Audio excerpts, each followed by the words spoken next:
Hi! Masaganang buhay at magandang araw po sa inyong lahat. Nandito po ngayon sa Urban Garden na minamanage po ni Sir Reynaldo Pedra Verde. No? Dito po yan sa Barangay Capitolio, Pasig City. Supervisor po siya ng mga street sweeper. No?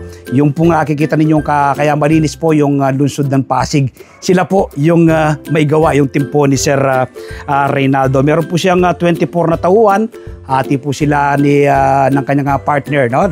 na sinusupervise para maglinis po. Pagkatapos po nilang maglinis ng mga kalsada dito sa Pasig, dito sa Capitolio, ito po ang kanilang libangan, magtanim ng iba't ibang uri ng halaman. Samahan niyo po ako, ituturo ko kayo dito sa garden ni Sir Ray. Napakaganda dito pala mo po sa pagpasok. Ito pong kanyang welcome, parang ano siya, no? Matrilis siya, tapos may tanim siya dito na upo. Yan, di ba? Ito nagsisilbing maliwanag sa mata, oh. Tingnan niyo po, di ba? Maliwanag sa mata. Tapos diyan, dito meron ano si Sir Ray yung mga sirang electric pan, ayan po, nilagyan ng mga tali-tali, tapos tinaniman niya, mga ano yan, bawang yan bawang po yung mga nakalagay dyan, no? Tapos sa paligid, luntian talaga, di po ba? Tingnan niyo po yung kapaligiran, dito, tingnan niyo po ito. Akala mo nasa bukid ka, no? Yung sa rice terraces. naka set by set po yung kanyang mga tanim ni Sir Ray. Tingnan niyo po ito, ang ganda rin po nito, setup niya, di ba? Tingnan niyo po yung setup niya.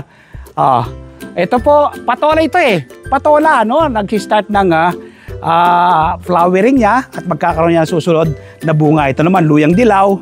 Ito po ay moringa, no? Or malunggay. Nakatanim po sa sirang basket, nilagyan ng sako, no? Pasukin pa natin ang loob. Dito tayo, bandang loob. Dito. Tingnan niyo po yung mga tanim ni Sir Ray, no? Ang palaya, no? Sa mga paso, sa bote ng mineral water, bawat isang paso po, dalawang seeds ang direct planting, tapos nilagyan po niyang tali, parang pinaka-lubid. Pinagapang po niya dito, papagapangin po niya. Na 1 month pa lang pong edad nito, no? Mga ilang araw na lang din meron na po siyang flower. Ayan po, may flower na po siya. So mga ilang araw na lang magkakaroon ng bunga. Tapos yung bawang sa baba. Wala po siyang sinayang na space. Bawang sa baba. Tapos isa po sa pumukaw ng aking paningin dito, yung kanyang tanim na singkamas. Sa mga hindi po nakakabatid ng singkamas, ito po yung singkamas, no? Ito po yung pinakapuno niya. Ayan ang puno, pinagapang niya sa rambutan, no? Tapos may bunga na yung kanyang singkamas.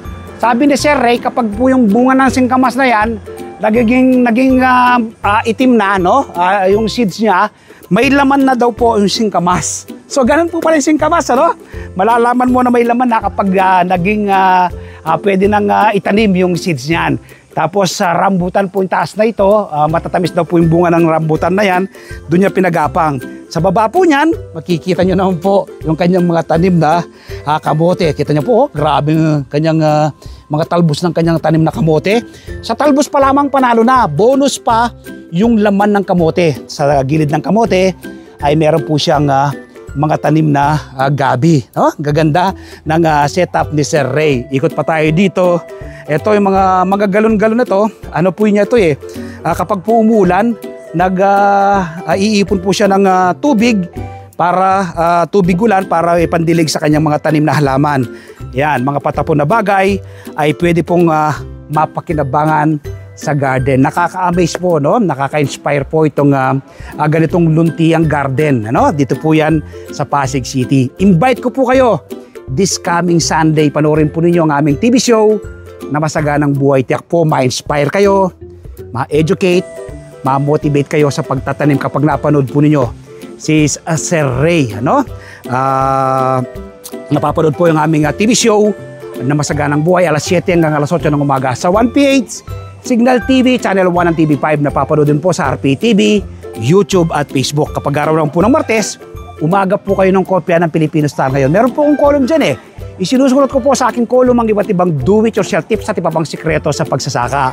Sa Facebook page, Facebook profile, TikTok, nagbabahagi rin po tayo ng kaalaman. At siyempre, nung hindi pa po nakasubscribe sa aking YouTube channel ang Magsaka Reporter, mag-subscribe na po kayo. Like and share click the bell button sa kanal, ma-inform po kayo kapag may magbago kong video upload, video tutorial, upang ma-share ko po sa inyo ang pahiram na talento ng ating Panginoon. Sino po bang mag-aakala na sa gitna ng matatayog na building dito sa lugar na ito ay merong luntiang garden na sinusupervise ni Sir Reynaldo Pedraverde. Don't forget, pasaganang buhay this coming Sunday. Happy farming po. God bless. I love you all. Bye-bye.